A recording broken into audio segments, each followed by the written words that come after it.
Graça e paz. Apocalipse capítulo 16 e o versículo 10 e 11 diz assim: E o quinto anjo derramou a sua taça sobre o trono da besta, e o seu reino se fez tenebroso. E eles mordiam suas línguas de dor, por causa das suas dores e por causa das suas chagas. Blasfemaram do Deus dos céus, e não se arrependeram das suas obras. Estamos diante do derramamento da quinta taça. Quando essa taça é derramada diferente das outras, a primeira você viu que os homens foram feridos de chagas. A segunda taça, o mar tornou-se como um sangue, um defunto podre. A terceira, a água potável ficou comprometida, transformou-se em sangue. Na quarta taça, o sol irá aquecer, causar queimadura, câncer de pele na humanidade.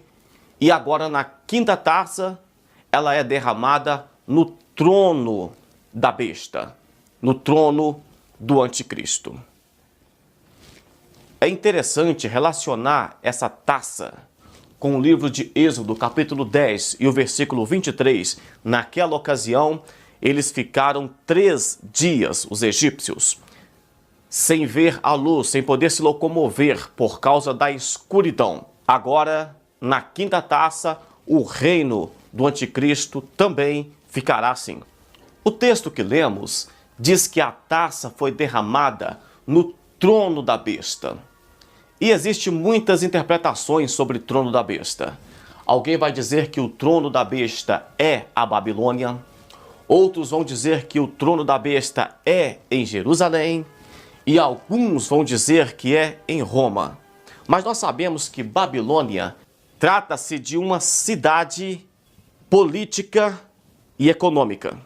Outra polêmica, eles discutem se essas trevas irão atingir toda a humanidade ou se elas serão apenas na sede do governo do anticristo.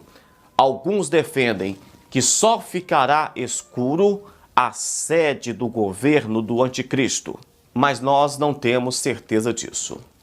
Com respeito a trevas como julgamento, nós podemos conferir em Isaías capítulo 60 e o versículo 2, em Joel capítulo 2 e versículo 2, em Números capítulo 1 e versículo 8, em Marcos capítulo 13, versículo 24 e o versículo 25, essas passagens bíblicas trarão uma ideia sobre trevas como julgamento divino. Então, na parte A do versículo, o trono da besta ficou escuro. Na parte B do versículo, nós vemos os homens mordendo a língua de dor. O texto diz que eles estavam mordendo a língua por causa da dor e das chagas. Eu não sei se trata-se da chaga da primeira taça ou se terá uma chaga diferente junto com essa escuridão. E na parte C do versículo, nós vemos que os homens blasfemaram contra Deus.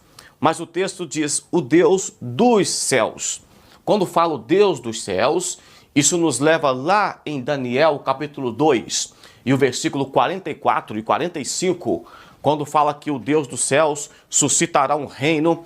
Então mostra que um reino vencerá o anticristo, e nós sabemos que todos estes juízos é para que o governo milenial de Cristo se instale na terra, mas uma terra limpa, purificada.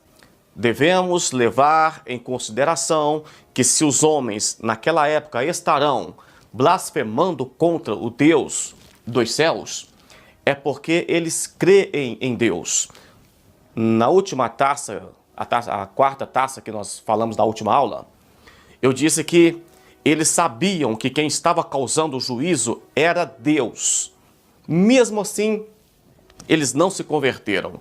Agora, nós vemos mais uma vez aqui, eles blasfemam contra o Deus dos céus, mas não se arrependem.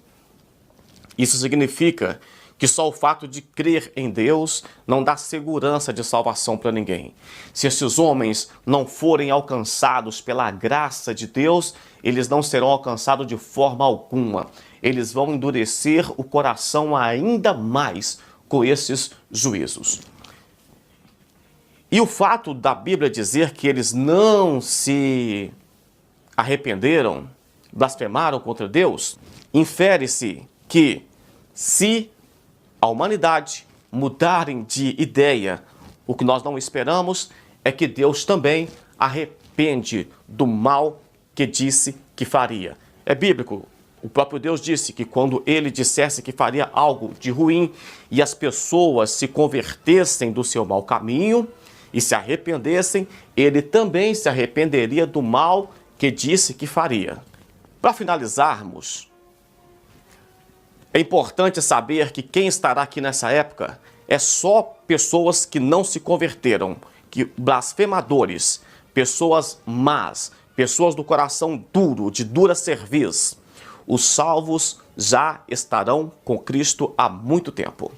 O anticristo, o dragão e o falso profeta ficará guardado para um julgamento especial.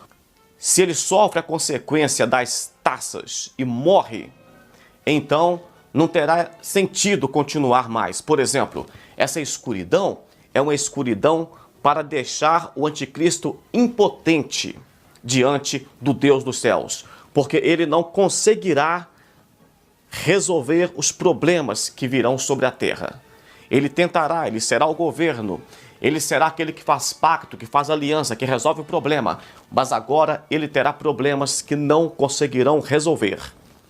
Essa taça cai sobre o trono, sobre o governo da besta, e não diretamente na besta.